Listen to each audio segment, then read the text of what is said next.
తాకట్లో ఉన్న బంగారాన్ని విడిపించి ఆ రోజున మార్కెట్ ధర కట్టి మిగిలిన డబ్బును మీకు అందిస్తుంది కొమ్మూరి గోల్డ్.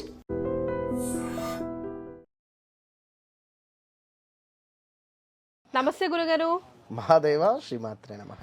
గురుగారు, రామచంద్రుడికి అనేక నామాలు ఉన్నాయి కదా, కానీ మనం ఎక్కువగా శ్రీరామచంద్ర అనుకుంటూ ఉంటాం. కూర్చున్నప్పుడు, లేచినప్పుడు, ఏదైనా మనం చిన్నది వచ్చినా రామ తర్వాత శ్రీరామచంద్ర అనుకుంటాం.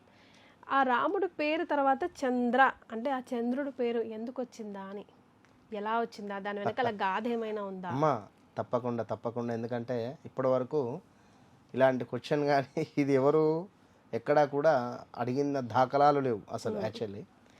కానీ రామ అంటే ఆ పిలుపులో ప్రశాంతత. రామ అంటే ఒక్కడే అవుతాడు స్వామి. శ్రీరామ అంటే సీతతో సహా మనకు రాముల వారు అవుతారు. ఆద్యాంతము కూడా అందంగా ఉండేటువంటి ఆ శ్రీరాముల చంద్రుల వారి గురించి ఎంత చెప్పినా తక్కువనే. ఎందుకంటే వాస్తవానికి చంద్రవంశము ఇదొక పాయింట్. శ్రీరామ చంద్రులు అన్నప్పుడు అందరూ కూడా మొత్తం వారి అంటే స్వామివారి కుటుంబం మొత్తము కూడా అందులో వచ్చే పరిస్థితి ఉంటుంది. శ్రీరామచంద్రుడు స్వామి యొక్క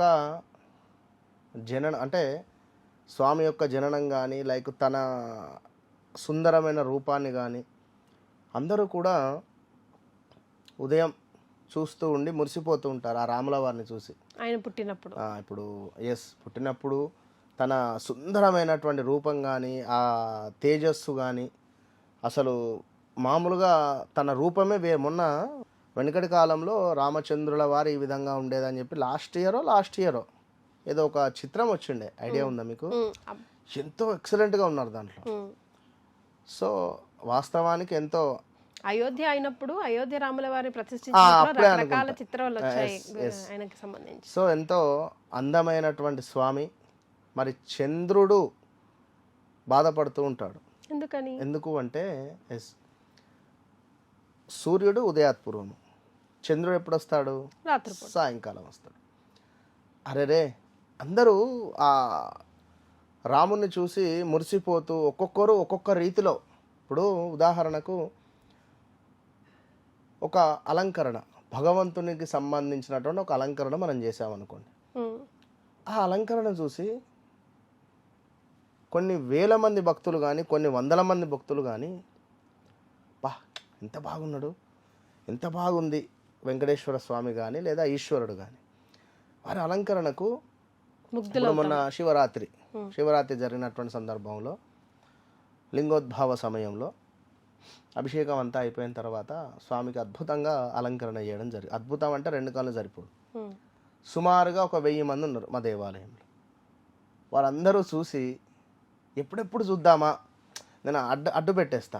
నేను అలంకరణ చేసేటప్పుడు ఎవరిని చూడనివ్వ, అడ్డు పెట్టేసి అలంకరణ చేసేటువంటి తరుణము, ఒకరు తొంగి చూడడము, అట్లా చేయొద్దు మీరు అని చెప్పి. అంటే లైక్ అలంకరణ మొత్తం అయిపోయిన తర్వాత మహాహారతి ఇచ్చేటువంటి తరుణంలో ఒక్కసారిగా లైట్స్ ఆఫ్ చేసేసి ఆ రాత్రి 1-1:30కు హారతి ఇచ్చేటువంటి తరుణంలో ఒక్కొక్కరు అయితే గూస్ బంప్సే అవుతాయి.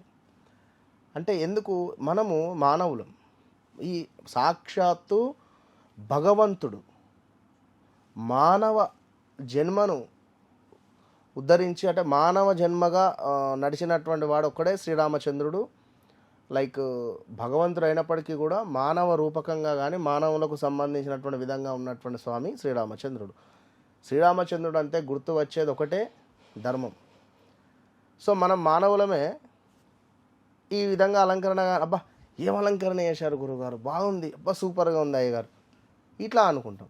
అలాంటిది రాముల వారి యొక్క సుందరమైన రూపాన్ని ఆ యొక్క ఉదయాత్పూర్వము అందరూ పొగుడుతూ ఉంటే ఆ పైన లైక్ చంద్రుడు బాధపడుతుంటాడు. అరే సాయంకాలం అయితే కానీ నేను చంద్రుడిని చూడాలి, అప్పటి వరకు నేను వెయిట్ చేయన్నా అని బాధపడుతూ ఉంటే రాముల వారు తనకు ఒక వరం ఇస్తారట.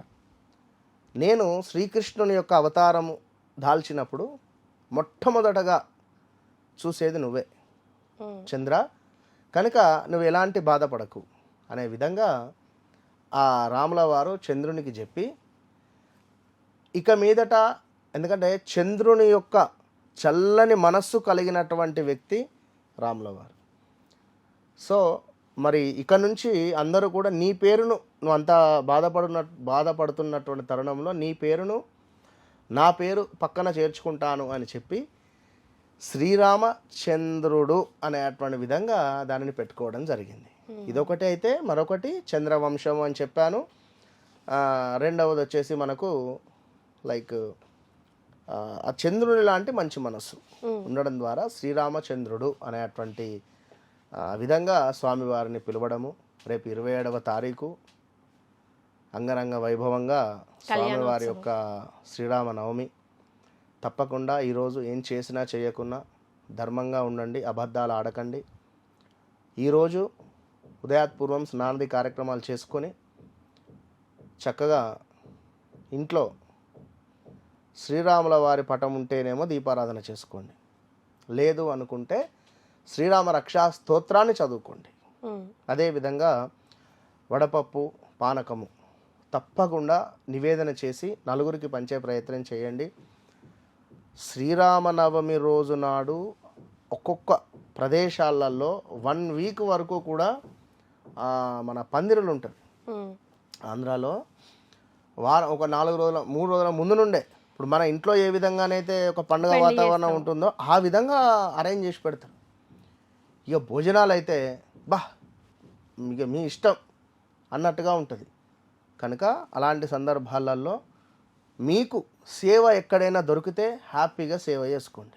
చక్కగా మజ్జిగను, రైస్, లైక్ ఏదైనా మనకు చేతనైనంత ఇచ్చేటువంటి ప్రయత్నం చేయండి. మొత్తం మీద రామచంద్రుల వారికి సంబంధించినటువంటి పేరు నుండి 27వ తారీఖు జరిగేటువంటి స్వామివారి యొక్క కళ్యాణం వరకు రావడం జరిగింది. మనం కూడా మన ఆధ్వర్యంలో శ్రీరాముల వారి కళ్యాణము, శ్రీరామ రక్షా స్తోత్రము, హోమము నిర్వహించే పరిస్థితి, అన్నదానాలు కూడా ఉన్నవి. సో తప్పకుండా ఎవరైనా ఇంట్రెస్ట్ ఉన్న వాళ్ళు కింద కనబడే నెంబర్ను సంప్రదిస్తే సరిపోతుంది. రైట్, చాలా సంతోషం గురుగారు. నిజంగా అంటే చందమామ కథల్లో చెప్పుకున్నట్టుగా అనిపించింది. రాముల వారి పేరు కింద లేదా పక్కన చంద్రుడి పేరు ఎందుకు అటాచ్ అయిందా? చాలా సంతోషం అండి. మహాదేవ మహాదేవ.